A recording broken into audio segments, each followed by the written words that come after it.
You think you can walk out of there like you're untouchable, huh? You cost me weeks of work and you're still standing here smiling. You hear me? Officer Miller, you need to take a step back. This is a court. Tell me where I can stand. You think that uniform makes you better than me? Hey, you're coming with me. That sound? That wasn't just a wooden gavel hitting the marble steps. That was the sound of a career shattering into a million pieces. It was 4:45 p.m. at the state Supreme Court.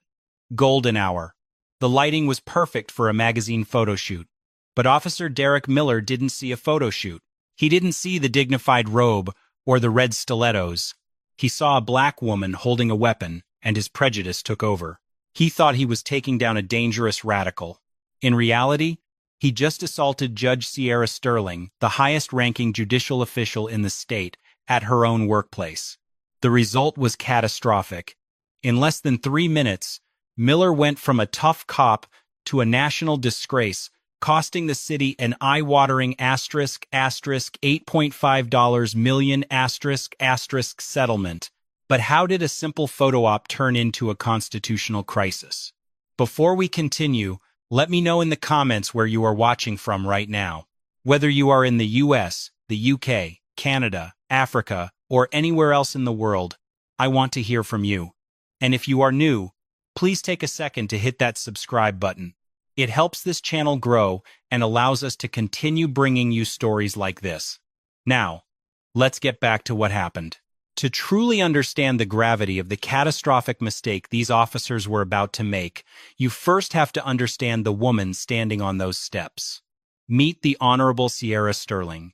At 34 years old, she was a statistical anomaly and a living legend in the legal world. She had risen from the toughest neighborhoods in the city, clawing her way through Harvard Law to become the youngest Supreme Court justice in the state's history. She was brilliant, commanding, and deeply respected by everyone from the district attorney to the courthouse janitorial staff. She was known in the halls of justice as the Iron Gavel, fair to the innocent, but absolutely terrifying to the corrupt. On this warm afternoon, Sierra was in her element, yet she appeared disarmingly human. She was posing for the cover of a national law magazine, celebrating her first year on the bench. Standing on the gleaming white marble of the courthouse exterior, she looked regal but relaxed. She wore her black judicial robes with an easy grace, the heavy silk fluttering in the gentle breeze, revealing a glimpse of her signature red stilettos, a splash of bold confidence against the austere stone. In her hand, she held a vintage wooden gavel, a precious family heirloom, cradling it with a sense of reverence rather than aggression. But here is the critical detail that set the stage for disaster. To someone blinded by prejudice, she didn't look like a high-ranking government official. Without the elevated bench of the courtroom separating them, and with her guard down, laughing softly at a joke the photographer made, she appeared deceptively normal. She looked accessible. To a cynical eye, she might have looked like a civilian playing dress-up. There were no armed guards surrounding her, no velvet ropes, just a black woman standing on a public staircase holding a piece of wood.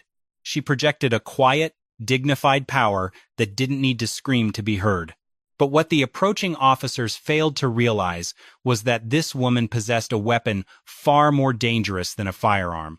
She possessed a photographic memory of the penal code and the absolute, unchecked authority to ruin the career of anyone who dared to violate her civil rights.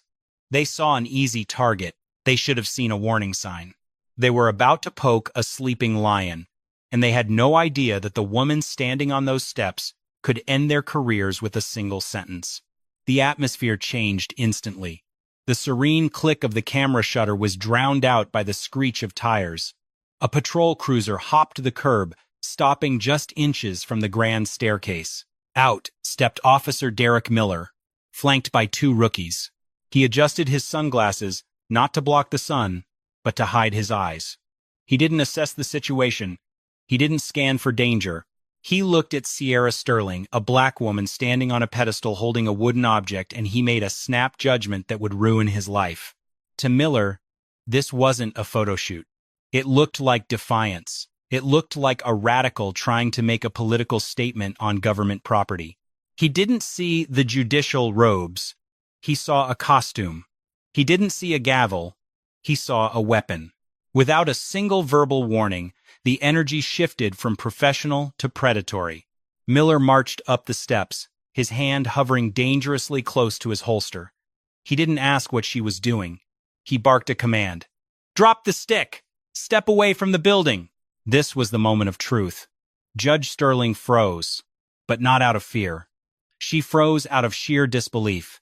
She could have ended this instantly. She could have reached into her robe, pulled out her credentials, and watched them scramble to apologize. But Sierra Sterling was a woman of principle. She wanted to know how these officers treated citizens who didn't have a Supreme Court title protecting them. So, she stood her ground. She gripped her gavel tighter, channeling the dignity of the law she represented. "Officer," she said, her voice steady and dangerously calm. "I am on public property. What crime am I committing?" It was a simple, lawful question. But to Officer Miller, it sounded like rebellion. He hated being questioned. He took another aggressive step forward, invading her personal space, his face turning a shade of angry crimson. "I'm not going to ask you again," he snarled, ignoring the cameraman who was now filming the entire interaction. "You are disturbing the peace and brandishing a weapon. Comply now, or we will make you comply." He was treating a sitting judge like a street criminal because he couldn't see past his own bias. He was demanding respect while showing absolutely none. It creates a terrifying question that we all have to ask ourselves. What would you do if you were treated like this? If you knew you were innocent, would you fight back, or would you submit to the injustice? Let me know in the comments below. Because what Miller did next wasn't just rude, it was a violation of the Constitution itself. Logic flew out the window. Reason was abandoned. In a split second, Officer Miller decided that his ego was more important than the law he swore to uphold. He didn't read her rights. He didn't ask for identification. He lunged. With zero provocation, Miller invaded Judge Sterling's personal space and violently grabbed her wrist.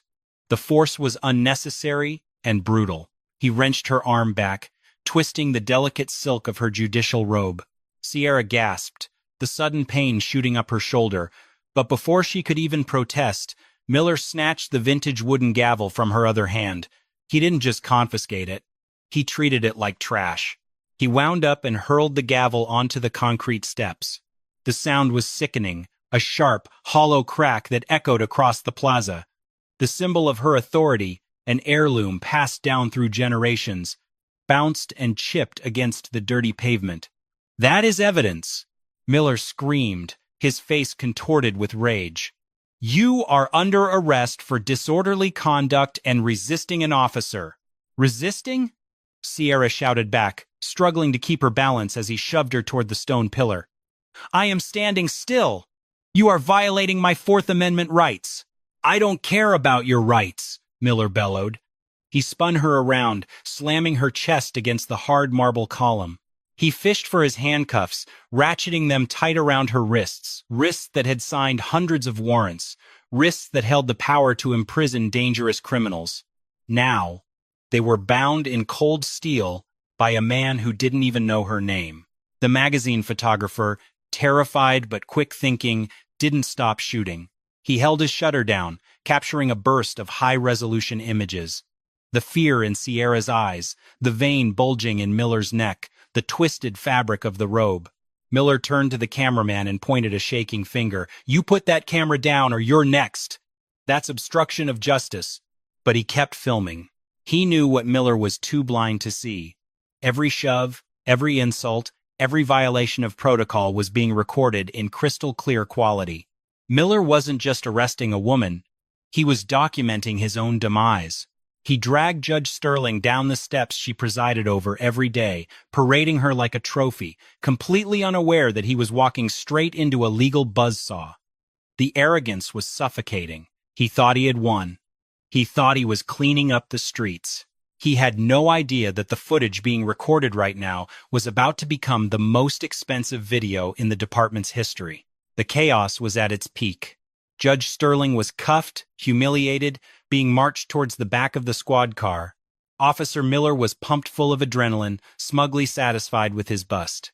But then, the heavy bronze doors at the top of the stairs groaned open. The sound was thunderous. It wasn't just a door opening. It sounded like the gates of judgment unlatching. Out stepped Chief Justice Robert Holloway. He was an older man, intimidating, flanked by 2 armed federal marshals. He stopped dead in his tracks. He looked at the broken gavel on the ground. He looked at the photographer cowering near a pillar. And then, his eyes locked onto Sierra Sterling, his most brilliant colleague, handcuffed like a common criminal. "Officer!" Holloway's voice boomed across the plaza. It wasn't a shout. It was a command that carried the weight of the entire judicial system. "What in God's name do you think you are doing?" Miller froze.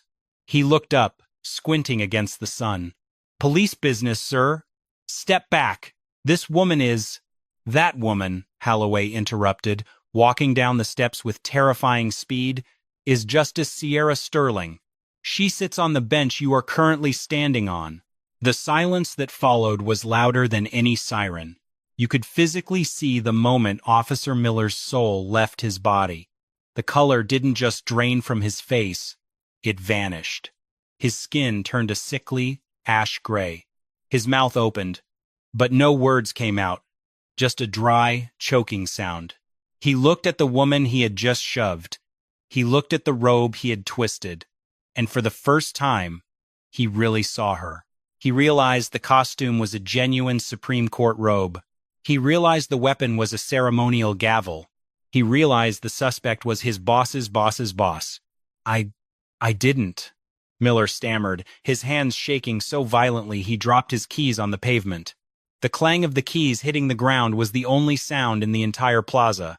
The arrogance evaporated instantly, replaced by a primal, gut-wrenching terror. This wasn't just a mistake. This was a career-ending, pension-destroying catastrophe. "Uncuff her," Holloway ordered, his voice dripping with ice. "Now." Miller fumbled with the keys, his fingers slipping, sweat pouring down his forehead. He couldn't even make eye contact. He looked like a child, caught destroying a priceless vase. As the cuffs clicked open, Judge Sterling didn't rub her wrists. She didn't scream. She simply straightened her robe, looked Miller dead in the eye, and said 3 words that froze his blood. "I'll see you in court." But not as the judge, as the plaintiff. The photographer captured the exact second Miller realized his life was over. It was a portrait of pure regret. He had abused his power against the one person who knew exactly how to take it away from him. It is a rare moment of perfect, poetic justice.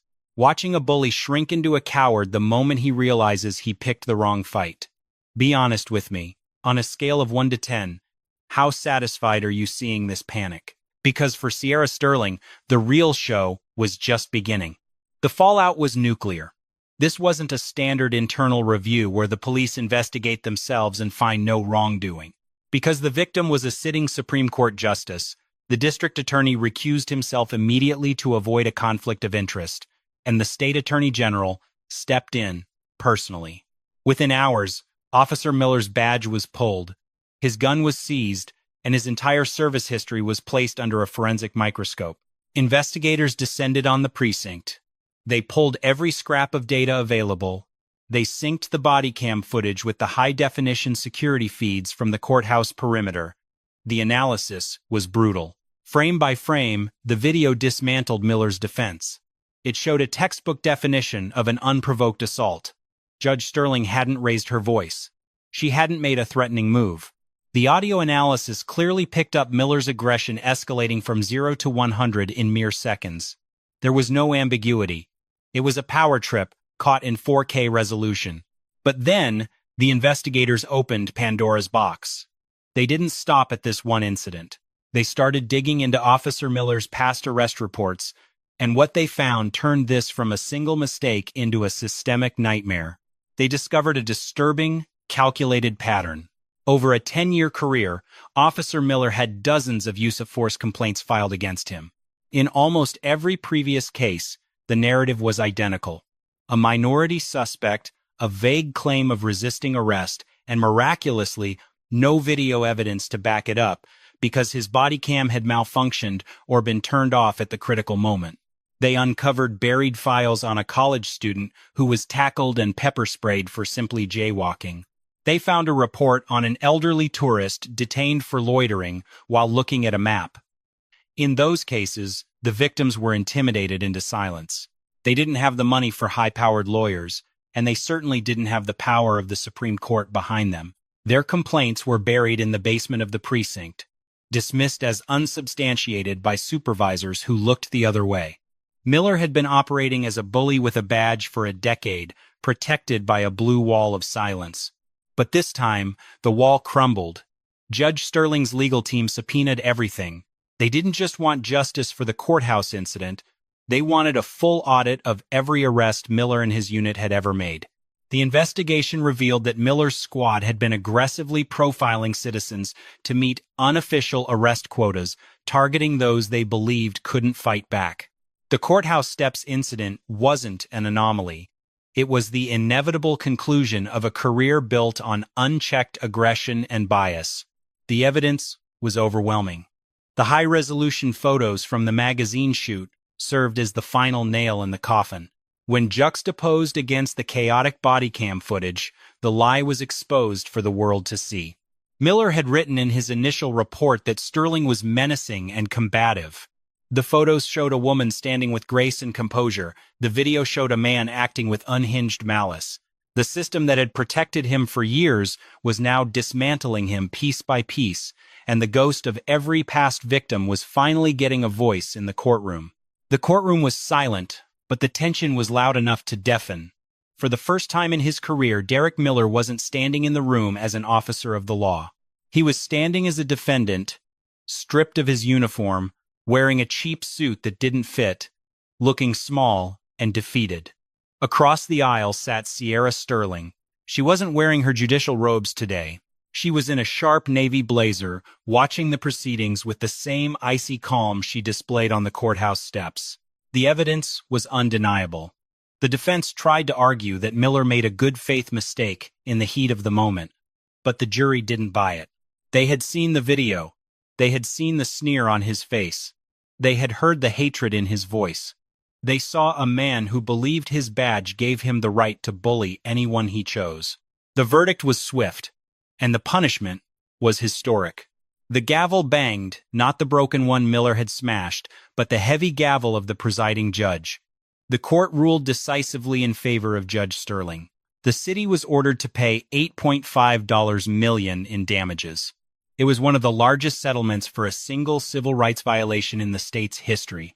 The judge cited punitive damages, specifically designed not just to compensate the victim, but to punish the department for allowing a culture of unchecked aggression to fester for so long. But the money was just paper. The real justice was personal. The police commissioner took the stand to deliver the administrative ruling. Derek Miller was immediately terminated for cause. But the final blow was the one that hurt the most. Because his actions were deemed malicious misconduct outside the scope of his duties, the review board invoked a rare clause to strip him of his entire pension. 20 years of service, the retirement he had been counting on, vanished in the blink of an eye. He was leaving the force with nothing. No badge, no gun, no money, and absolutely no respect. As the bailiffs led him out, he had to walk past the press gallery. The same photographers he had threatened on the steps were now waiting for him, but this time, he couldn't order them to stop. He couldn't threaten them with arrest. He had to walk the walk of shame, shielding his face from the flashing lights, reduced to a footnote in a legal textbook about police misconduct. Judge Sterling watched him leave. She didn't smile. She didn't celebrate. She simply nodded to her legal team, stood up, and walked out the front doors, the same doors she had been dragged through just months before. This time, the officers on duty saluted her as she passed. The message had been sent, loud and clear. The law applies to everyone, especially those who carry a badge. Miller thought he was above the law, but he found out the hard way that justice is blind, but it isn't deaf, and it heard every word he said. $8.5 million. That is a life-changing amount of money. But for Sierra Sterling, this victory was never about the cash. It was about sending a message that money simply cannot buy.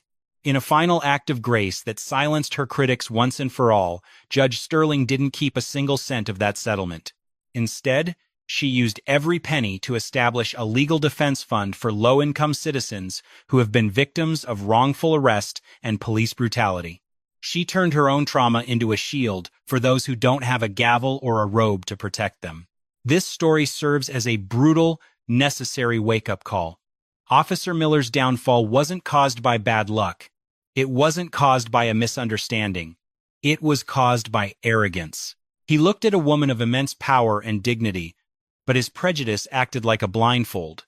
He saw what he wanted to see, a target rather than what was actually there.